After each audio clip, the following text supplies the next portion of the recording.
环球财经纽约记者庞哲采访了美国电子商务公司 CEO， 谈一谈美国电商怎么进军中国市场。交给你，庞哲。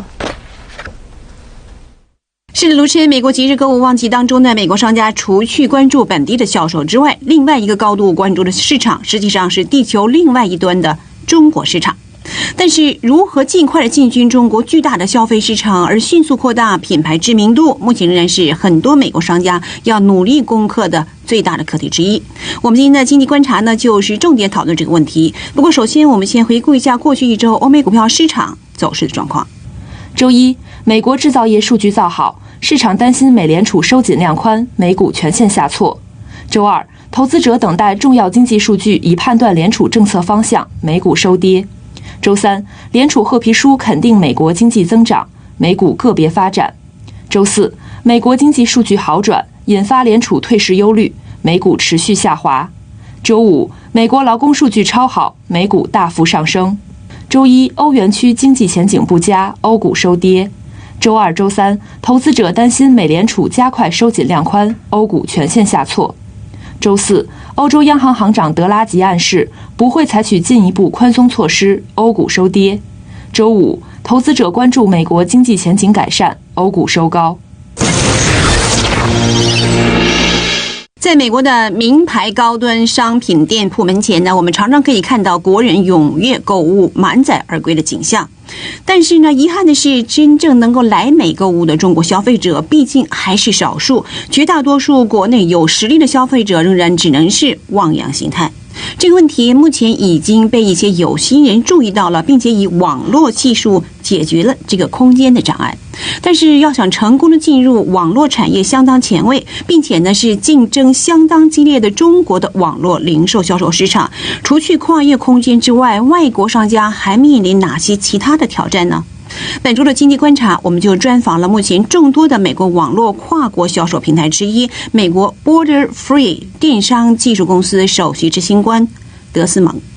We've been in China since 2011, and it's been a slow uptake.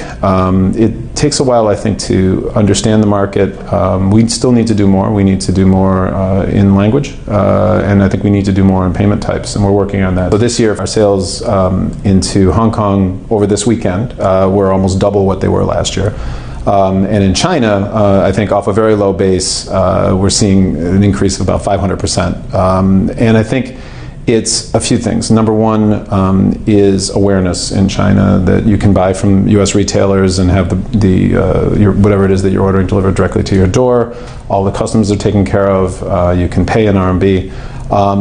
And I think it's a growing awareness amongst the Chinese consumer that it's that convenient and it works. And so I think that's helping sales into China. I also think that some of the retailers we have sell very high-end products that many Chinese consumers, it's difficult to get in China, or they want it from the West. And so I think that works very well when it comes to selling into mainland China as well as Hong Kong. We would help our retailers understand out of your product selection what would sell best in China. How do you need to modify the way that you're marketing your products in China or in Hong Kong so that it's more in line with the way people in those countries buy? For example, in China, I noticed on Chinese language websites, we've noticed that the measurements on sizing are very, very specific. Almost every measurement. So the size of the arm opening and the length. And on an American website, it's less specific. And so we've talked to our customers about putting very specific sizing guides. Also, people are different size, right? And Americans tend to be bigger than most people around the world, especially in Asia. So it's important. It's an important distinction. There's so many retailers over there, so many internet facilities and websites over there. How could they find you guys? You have to have the Chinese interface sort of platform for Chinese people to find you. Yeah, the competition is fierce. It's great to be a consumer in China right now because everybody wants your business. And I think there's probably a few things that work. And this is why I mentioned some of the partnerships, because that's one way, I think, to really reach the consumer effectively and quickly. On the other side of things, we have really great brands that Chinese consumers are aware of. One of the number one searches coming from China for our retailers is Macy's. They just type in Macy's. And Macy's is very famous, and it's also the second, my understanding, is the second biggest tourist destination in New York City after the Empire State Building. So the actual Macy's flagship store here in New York is a major tourist destination. So Macy's, as a retailer, has fantastic brand recognition around the world, and people in China know who Macy's is and want to be able to buy from Macy's. Some of the other retailers are going to need more help in sort of cutting through the noise level and making sort of their brand promise available to the Chinese consumer. And hopefully, we want to help the Chinese consumer understand more about what's available from our retailers, and I think that will drive more growth into the Chinese market. 以上就是这集的环球财经，谢谢您的收看。现在将现场交会在香港直播室主播卢琛。